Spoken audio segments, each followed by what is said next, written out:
What happens when a healer's daughter becomes a doctor and her first real patient needs both medicine and herbs to survive?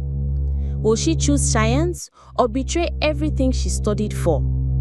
And if she chooses wrong, someone will die tonight. Amaka was born into the house of Chief Obi, one of the most respected traditional healers in the whole of Umuahia. From the day she could walk, she saw the long line of villagers who came to her father's compound every morning. Men with swelling legs, women coughing blood, children who could not stop shaking with fever. And every time she watched her father grind roots, burn leaves, and whisper ancient incantations before giving them medicine. Strangely, they always got better. The villagers called him the man whose hands spoke to the spirits of the forest. But to Amaka, he was just Papa. And Amaka was different. While other children sat in her father's shrine waiting for herbs, she sat outside with borrowed books, flipping through pages of biology and chemistry. She wanted answers beyond spirits, beyond chants. She wanted to know why the herbs worked, not just believe they did.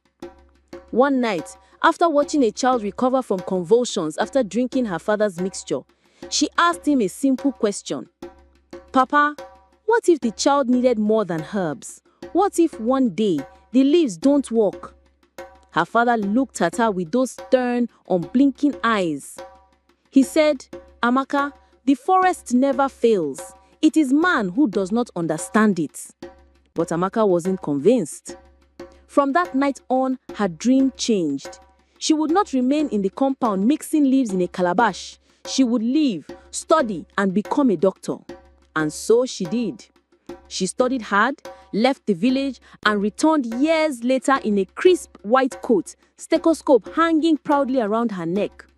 The villagers gathered to watch her, whispering, Chief Obi's daughter is now a doctor. But little did she know, her greatest test was waiting. The news spread quickly through Umuahia. Chief Obi's daughter, Amaka, had returned as a medical doctor. Some villagers celebrated, others frowned, whispering that she had abandoned the ways of her father. But Chief Obi, he said nothing.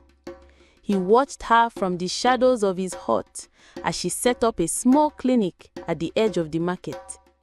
Day after day, he heard stories of how she injected medicine, prescribed tablets, and explained illnesses in strange English words.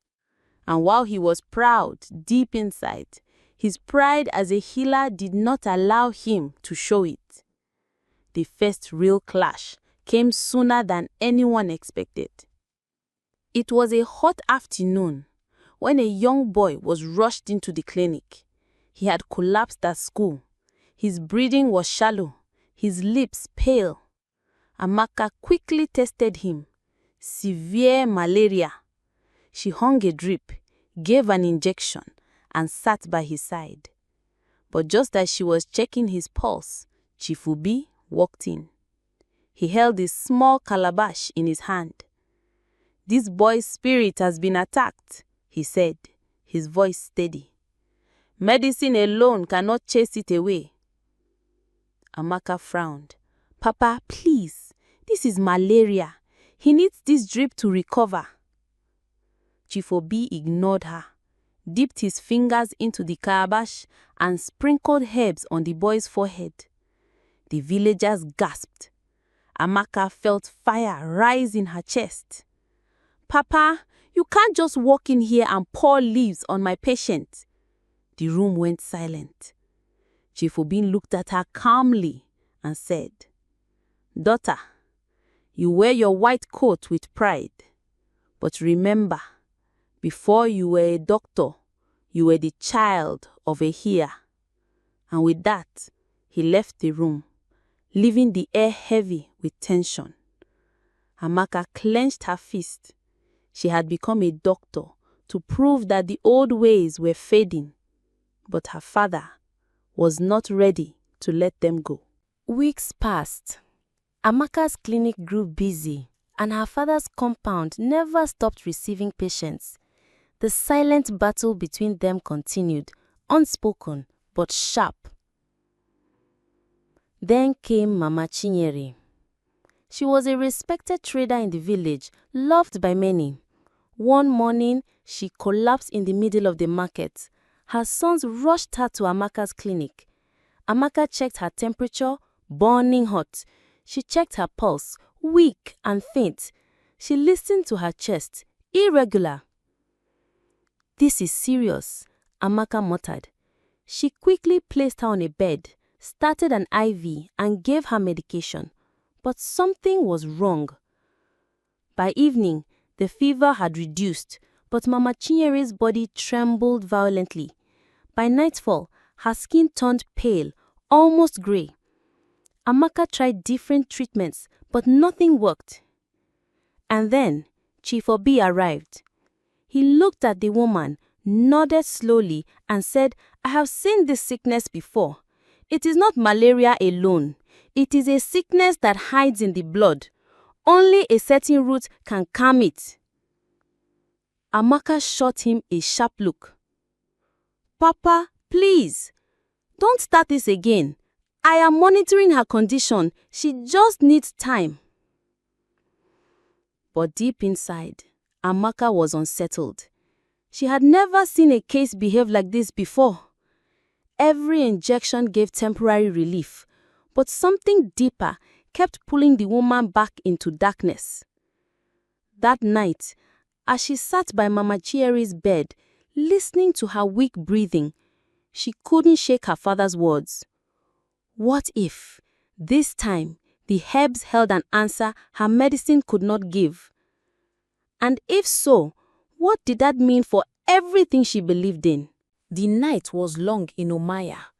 Rain drummed against the zinc roof of Amaka's clinic. Inside, the lantern light flickered across Mama Chinyere's face. Her breathing had become shallow, her eyes rolling back as if drifting between life and death. Amaka sat by her side, exhausted, whispering to herself, "Please, hold on, just hold on." She had tried everything she knew, every drug, every test. Nothing seemed enough. Just then, the door creaked open. Chief Obi stepped in, carrying a small clay pot filled with steaming herbs. The smell filled the room, sharp and earthy. "Daughter," he said quietly, "the woman is slipping away. Your medicine is strong, but it is not enough. Let me help." Amaka stiffened. "Papa, I can't let you interfere again. If she survives with your herbs, people will say my training is useless. They will laugh at me." Chief Obi looked at her with sad eyes. "And if she dies under your hands, what will they say then?" The words pierced Amaka's chest. She turned away, blinking back tears. Her whole life she had fought to prove herself, prove that she was more than the healer's daughter, more than just a village girl. If she accepted his help now, did that mean everything she studied for was a waste? But then, Mama Chinyere let out a choking gasp, her body jerked, her lips trembling. Amaka's heart stopped. She pressed her stethoscope to the woman's chest. The heartbeat was faint, too faint. Chief Obi stepped closer, lifting the pot. "Daughter, pride cannot save a dying woman. Let us try together." For the first time in years, Amaka's eyes met her father's without anger. She hesitated, trembling, torn between pride and desperation. The room grew silent. The only sound was the storm outside, and in that silence, Amaka whispered the words her father had been waiting to hear. "Papa, let's do it together." The clinic turned into a strange theater that night. On one side, Amaka prepared her syringes and IV drips. On the other, Chief Obi spread herbs on a tray, chanting softly under his breath. The villagers pressed against the windows, peeking in, whispering in awe. Doctor and healer, walking side by side? Amaka held Mama Chinyere's arm, administering a final dose of medicine to stabilize her fever. At the same time, Chief Obi crushed roots into a paste, feeding the woman spoonfuls while rubbing her chest with the mixture. The air was tense.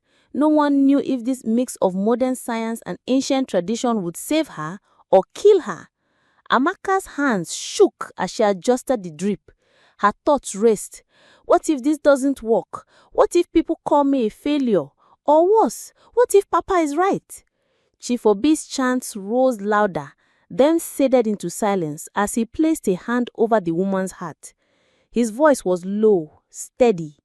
Let the forest speak through these leaves. Let life remain in this body. The minutes stretched like hours.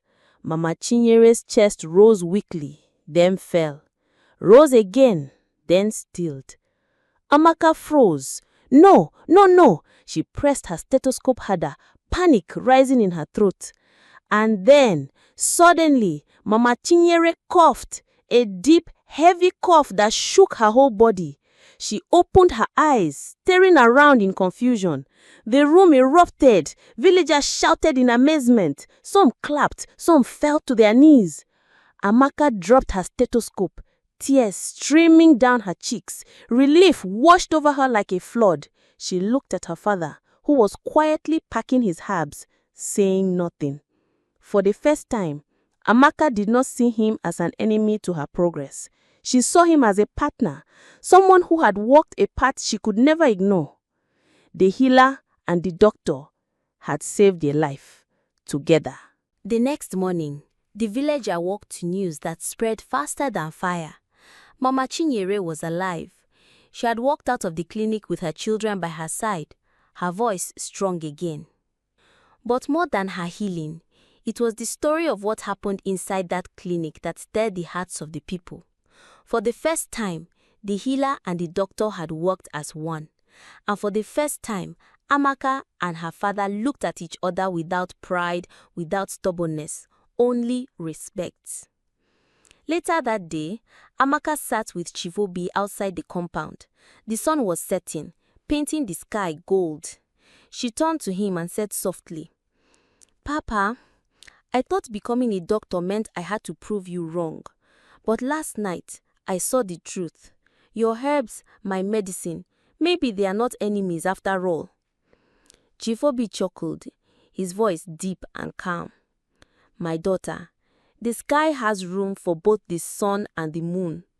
They shine at different times, but together they complete the day. So it is with our ways.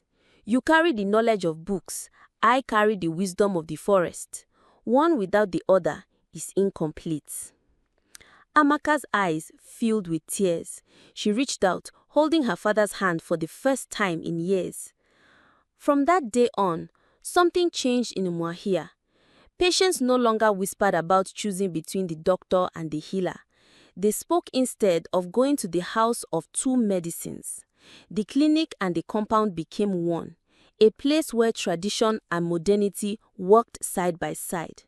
And Amaka, she wore her white coat proudly, but beside her stethoscope hung a small calabash, not as a symbol of defeat, but of balance. The healer's daughter had learnt the greatest lessons of all. Wisdom is not found in rejecting the past, nor in blindly embracing the new. It is found in knowing when both must bow to save a life. I hope you enjoyed this story. Kindly share your thoughts about this story with me in the comment section below. Give this story a thumbs up and share this video with your loved ones. Subscribe to this channel if you haven't done so by now. Thanks for watching.